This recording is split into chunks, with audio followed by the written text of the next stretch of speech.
लगभग 3000 साल पहले महर्षि पतंजलि ने योग को लिखित रूप में संग्रहित किया और योग सूत्र की रचना की थी। योग सूत्र की रचना के कारण पतंजलि को योग का पिता कहा जाता है। महर्षि पतंजलि के योग को ही अष्टांग योग या राजयोग कहा जाता है। योग के उक्त 8 अंगों में ही सभी तरह के योग का समावेश हो जाता है। भगवान बुद्ध का अष्टांगिक मार्ग भी योग के उक्त 8 अंगों का ही हिस्सा है। हालांकि योग सूत्र के अष्टांग योग बुद्ध के बाद की रचना है। इसी योग का सर्वाधिक प्रचलन और महत्व है। इसी योग को हम अष्टांग योग के नाम से जानते हैं। अष्टांग योग अर्थात योग के 8 अंग। दरअसल पतंजलि ने योग की समस्त विद्याओं को 8 अंगों में श्रेणीबद्ध कर दिया है। यम नियम आसन, प्राणायाम प्रत्याहार धारणा, ध्यान और समाधि। अष्टांग योग के यह 8 अंग हैं। इन सभी 8 अंगों के अपने अपने उप अंग भी हैं। वर्तमान में योग के 3 ही अंग प्रचलन में हैं: आसन, प्राणायाम और ध्यान। योग सूत्र योग दर्शन का प्रथम व्यवस्थित और वैज्ञानिक अध्ययन है। योग दर्शन इन 4 विस्तृत भाग में विभाजित है, जिन्हें इस ग्रंथ में पाद कहा गया है: समाधिपाद, साधनपाद, विभूतिपाद तथा कैवल्यपाद। प्रथम पाद का मुख्य विषय चित्त की विभिन्न वृत्तियों के नियमन से समाधि के द्वारा आत्म साक्षात्कार करना है। द्वितीय पाद में 5 बहिरंग साधन यम, नियम, आसन, प्राणायाम और प्रत्याहार का विवेचन है।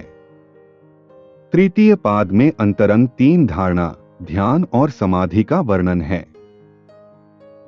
इसमें योगाभ्यास के दौरान प्राप्त होने वाली विभिन्न सिद्धियों का भी उल्लेख हुआ है, किंतु ऋषि के अनुसार वे समाधि के मार्ग की बाधाएं ही हैं। चतुर्थ कैवल्यपाद मुक्ति की वह परमोच्च अवस्था है, जहां एक योग साधक अपने मूल स्रोत से एकाकार हो जाता है। दूसरे ही सूत्र में योग की परिभाषा देते हुए महर्षि पतंजलि कहते हैं: योगाश्चित्त वृत्ति निरोध, अर्थात योग चित्त की वृत्तियों का संयमन है।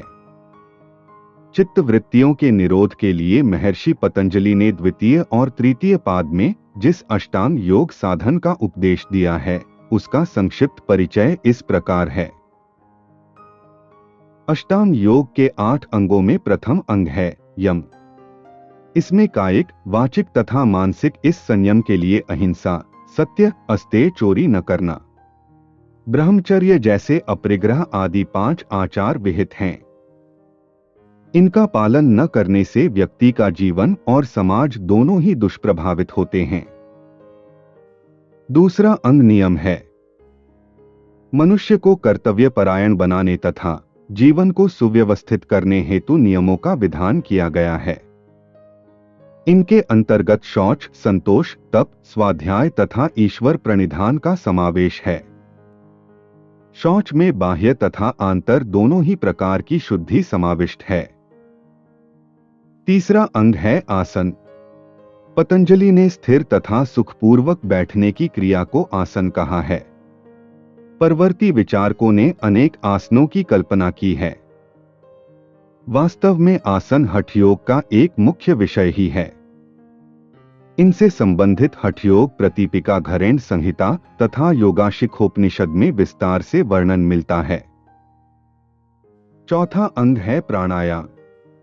योग की यथेष्ट भूमिका के लिए नाड़ी साधन और उनके जागरण के लिए किया जाने वाला श्वास और प्रश्वास का नियमन प्राणायाम है। प्राणायाम मन की चंचलता और विक्षुब्धता पर विजय प्राप्त करने के लिए बहुत सहायक है। पांचवा अंग है प्रत्याहार। इंद्रियों को विषयों से हटाने का नाम ही प्रत्याहार है। इंद्रियां मनुष्य को बाह्यभिमुख किया करती हैं। प्रत्याहार के इस अभ्यास से साधक योग के लिए परम आवश्यक अंतर्मुखिता की स्थिति प्राप्त करता है। छठा अंग है धारणा। चित्त को एक स्थान विशेष पर केंद्रित करना ही धारणा है। सातवां अंग है ध्यान। जब ध्येय वस्तु का चिंतन करते हुए चित्त तद्रूप हो जाता है तो उसे ध्यान कहते हैं। पूर्ण ध्यान की स्थिति में किसी अन्य वस्तु का ज्ञान अथवा उसकी स्मृति चित्त में प्रविष्ट नहीं होती। आठवां अंग है समाधि। यह चित्त की अवस्था है जिसमें चित्त ध्येय वस्तु के चिंतन में पूरी तरह लीन हो जाता है। योग दर्शन समाधि के द्वारा ही मोक्ष प्राप्ति को संभव मानता है। समाधि की भी दो श्रेणियां होती हैं, संप्रज्ञात और असंप्रज्ञात। संप्रज्ञात समाधि वितर्क, विचार, आनंद और अस्मितानुगत होती है। असंप्रज्ञात में सात्विक, राजस और तामस सभी वृत्तियों का निरोध हो जाता है।